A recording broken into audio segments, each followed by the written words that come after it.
आप सभी को राधे राधे। आज हम कान्हा जी के अति प्रिय पवित्र कार्तिक मास के 5वें अध्याय की कथा कहेंगे। नारद जी कहने लगे कि हे ब्राह्मण, कार्तिक मास का कोई सुंदर व्रत कहिए। तब ब्रह्मा जी कहने लगे कि हे पुत्र, विधिवत जो परम पवित्र और पाप नाशक व्रत है वह सौभाग्यवती स्त्रियों को अवश्य करना चाहिए। नारद जी ने प्रश्न किया कि हे ब्राह्मण, उस व्रत की क्या विधि है और कब करना चाहिए। तब ब्रह्मा जी ने कहा कि हे पुत्र, तुम्हारे स्नेहवश यह अति गुप्त कार्तिक मास का व्रत कहता हूँ। तुम सावधान होकर सुनो। अश्विन शुक्ला पूर्णिमासी को प्रातः काल उठकर शौच आदि से निवृत्त होकर दंत मंजन आदि करके नदी, संगम नदी, सरोवर, दबे कुंड, कुएं या घर में स्नान करें।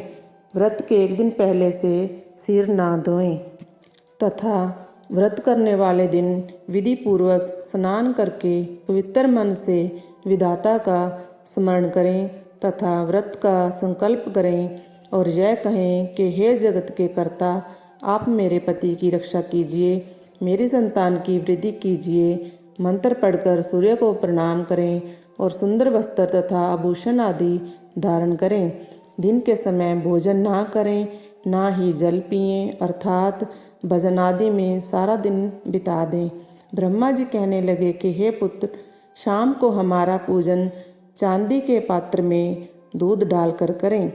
सोना, चांदी, तांबा या मिट्टी की हमारी मूर्ति बनाएं, उसको लाल वस्त्र पहनाकर और विधि पूर्वक हमारा पूजन करें और चांदी के पात्र में रखे हुए दूध को सोने की मथनी से मथें। साथ ही यह प्रार्थना करें कि हे ब्रह्मा जी, मुझे भोग आदि के लिए गौ प्रदान करके मेरी संतति को बढ़ाओ तथा मेरे पति को धन धान्य युक्त और चिरंजीवी कर दो। बहुत से दास तथा दासीगण प्रदान करो।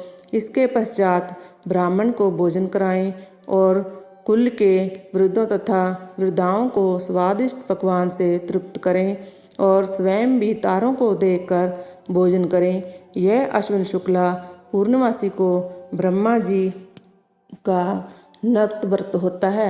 यह व्रत सब प्रकार के पापों का नाश करने वाला, समस्त कामनाओं को पूर्ण करने वाला तथा ज्ञानी पुरुषों को मुक्ति देने वाला होता है।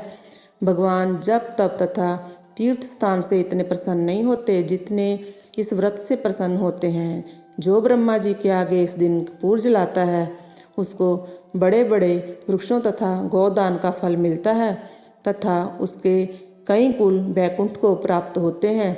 जो केसर तथा कस्तूरी सहित कपूर अर्पण करता है उसके कई वंश ब्रह्मलोक को प्राप्त होते हैं। जो स्त्री इस दिन वस्त्र का दान करती है वह कपड़े के सूत्र के तारों की संख्या के बराबर करोड़ वर्ष तक बैकुंठ में वास करती है। जो गहने का दान करती है उसको ब्रह्मलोक की प्राप्ति होती है। जो स्त्री हृदय से ब्रह्मा जी का रूप तथा मुख से ब्रह्मा जी का नाम लेती है, माथे पर निर्माल्य धारण करती है, वह सदैव पतिव्रता रहती है। इस प्रकार अश्विन शुक्ला पूर्णमासी को स्नान, पूजन, ब्राह्मणों को भोजन, वृद्धजनों का पूजन करती है और सायंकाल को ब्रह्मा जी का पूजन करती है और ब्रह्मा जी से प्रार्थना करती है कि हे ब्रह्मा जी, यह व्रत मैंने आपके निमित्त किया है।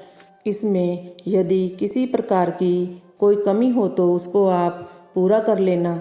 जो कोई इस कथा को पढ़ता है अथवा सुनता है उसको भी अश्वमेध यज्ञ का फल प्राप्त होता है। इस प्रकार कार्तिक महात्म्य का 5वां अध्याय समाप्त हुआ। बोलो जय श्री राधे श्याम।